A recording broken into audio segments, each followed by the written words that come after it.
Children, I am going to explain more about the atomic orbitals. So you have seen the determination of the atomic orbitals or the shape of atomic orbitals, and we determine the shape of atomic orbitals by drawing the orbital level diagram. Orbital level diagram means the pictorial representation you have seen. It depends on the variables. It depends on the variables, and the variables are two. One is angle variable and other is distance variable. Distance variable, angle variable, like theta, phi, this, length, then radius, diameter. So these are the points which we have seen yesterday. Now, children, I'm going to furthermore explain a little bit about the s orbital. So s orbital or 1s. S orbital, it is spherically symmetrical. This is the s orbital. S orbital is spherically symmetrical. This is the s, and here in the center, there is the nucleus. This is the nucleus in the center. So this is the 1s. So what is clear? It is clear from the diagram. It is clear from the diagram that the electron density is maximum in the center, that is toward the nucleus, because nucleus is positively charged, and as we move away from the nucleus, the electron density decreases. What I'm saying, as we move away from the nucleus, electron density decreases, but the electron density never becomes zero. There is always a possibility. Of finding out electron throughout, just like a spherical ball. This is in case of 1s. Now coming to 2s orbital. So in 2s orbital, children, there is a node. There is node in 2s orbital like this. What is node? Node is the place. Node is the place where there is no electron density. And inside this, there is other one. And here, there is the nucleus. And around the nucleus, there is the, again, possibility of finding out this electron density. And here, the electron density, again, is here, it is maximum. Electron density is maximum around the nucleus, but it never becomes zero. There is always a possibility. But what? Up to this point only. But this is the node. At the node, there is no electron density. And so this is about the 1s and 2s orbitals. Now coming to 2p orbitals or p orbital, children. So p orbitals, so they are symmetrical. Both are spherically symmetrical. 1s, this is 2s. Both are spherically symmetrical. Means there is the symmetry, just like both, except difference that 1s has not any node, 2s has node. What is node? Node is the place of the area where there is no electron density. That's all. Now coming to p orbital, children. So p orbitals, we have seen the quantum numbers. The quantum number. The exponential quantum number. The principal quantum number. So p orbital, s. Just I am dividing this n. N is equal to 1, 2, 3, 4, or K, L, M, N. Then L is equal to 0, 1, 2, 3, or S, T, D, and F. So this is there. This is the brief introduction. About the quantum numbers, because we have to correlate here. So here S is equal to 0, means here there is no any orientation. Not any orientation is present. Only one orientation, and it is only one axis. 3 or 60 is the angle. Throughout, there is the possibility of finding out the electrons. So this is about the S. Coming to P here is one orientation, and one orientation means what is the value of the D, how we calculate the value of this azimuthal point number L. So L is equal to what? 0 to n minus 1, that is 0 and 1.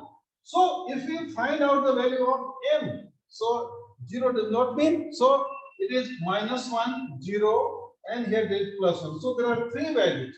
Now apply here in case of this. This is the m. So apply here. So we have the axes. This is the representation. X and Y axis, children. Here we have our own, let this be the px, let this be the py, and this be the pz. So there are the 3 orientations. These are the 3 orientations. These are 3 orientations or 3 axes, and as a result, we have the tendency to find out the condition, that what is the probability of the finding out the electron. So this p orbitals, actually we draw the 3 axes x, y, z separately, but actually all the orbitals, children, they are present together. So if it is here, there is the one axis, here this is y, and here there is z. So they are present together. This is the P. This is the, that will be the 2p. We will see later about the 2p. Now, children, coming to d orbitals. D orbitals. So, S, P, D, 0, 1, and 2. So if you apply, this is the, this is the value of L. So M will equal to what? M will equal to what? So M will equal to this 2. 2 into 2 plus 1. So it's equal to 5. Just, children, I am correlating the quantum numbers here also, because quantum numbers, they are nothing but they provide complete address. They provide complete address of an electron in an atom. So here, if it is 5, so what are the 5 parameters? So it will be, see, -2, -1, 0, +1, and +2. So this number is how much? This number is equal to 5. So these are the 5 orientations. Again, this is what? This is magnetic quantum number. Actually, magnetic quantum number, it denotes the orientations. Orientations means the place where the electrons are present. So this is it. It means we have 5 conditions. We have 5 conditions, children, and 5 conditions are different. Again, the 5 sets.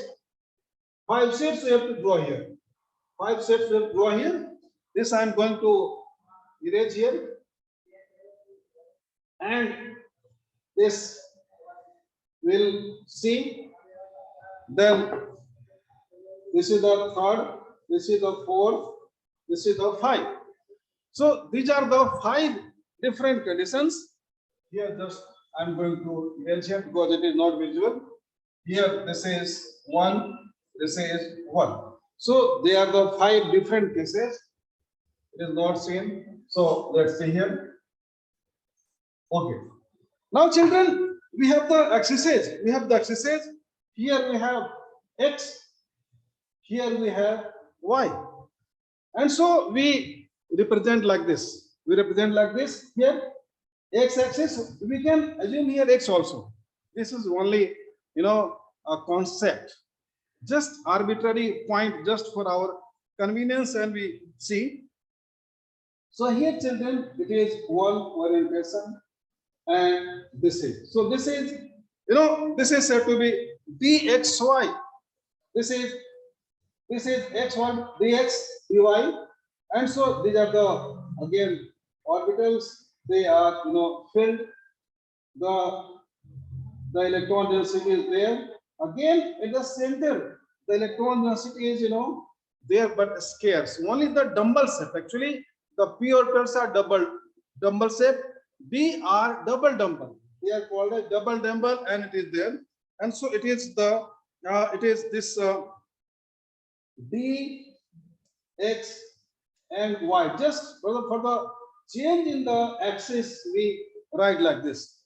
Now coming to this other case, here we have the Y, and here we have the Z. Again, same, we draw like this. So this is said to be the DYZ. This is said to be the DYZ. Now coming to this third one, this is DXZ.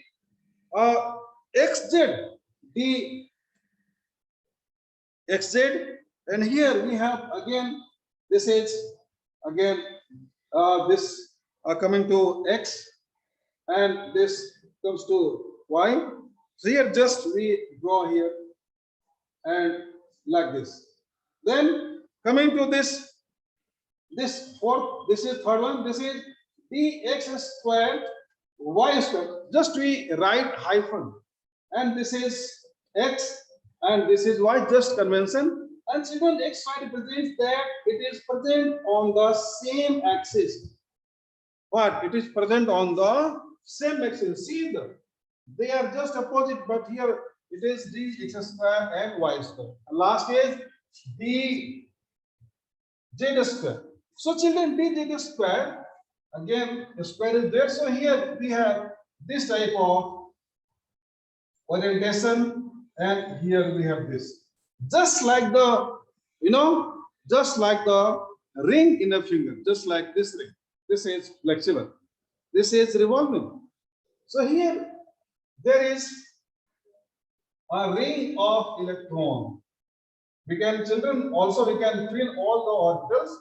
All the orbitals can be filled. All the orbitals can be filled for the representation point of view.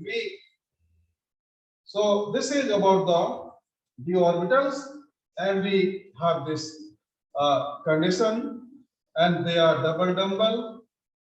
They are double dumbbell shaped orbitals, and we have this to represent. And children, see, this is also the nodal plane. Nodal plane. This is nodal plane also. In all the cases, it is having the nodal plane. This is the node. This is node, and the axis through which node passes is called nodal plane.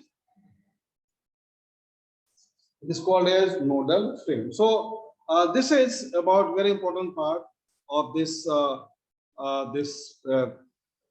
extra point about the atomic orbitals and how we draw different conditions and so on.